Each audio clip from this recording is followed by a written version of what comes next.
So millions of Americans shopping for health insurance plans continue to save $800 per year thanks to the Inflation Reduction Act. So yes, it's been beneficial, and we see that it is working. And in 6 weeks, President Biden's plan to bring down prescription drugs, prescription drug prices and energy costs goes into effect. And that's going to matter for the American people as they think about when they sit around their kitchen table. You hear the president talk about this at the end of the month, trying to figure out how they're going to pay for items in their house. And these, what I just listed out, or in their lives, is going to matter. Lowering costs, healthcare costs, lowering energy costs. We're already seeing that it's going to have a real effect on American families. And so I will leave it there. Yeah, but you had said the inflation, before the midterms, you told me that the Inflation Reduction Act should bring down inflation early next year.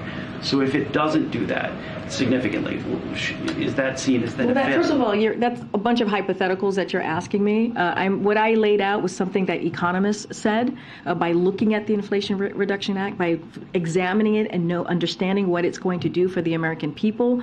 You're bringing up a hypothetical. What I said was, again, what was the analysis that was done by economists, and I just laid out also how we see the Inflation Reduction Act is actually going to help the American people, and that matters. And I have to say, Ed, and just going back to the past several months as well, look, the Inflation Reduction Act was a piece of legislation that was signed by the president that was only passed by Democrats.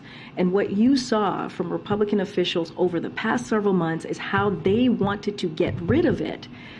Because they were upset about Social Security. They wanted to put Medicare on the chopping block, and they have no plan to lowering costs. So what you're seeing from this administration, what you're seeing from this president, what you're seeing from Democrats in D.C., in Congress, is that they are taking action to lower costs for the American people, and that matters, and that's what we're going to continue to do.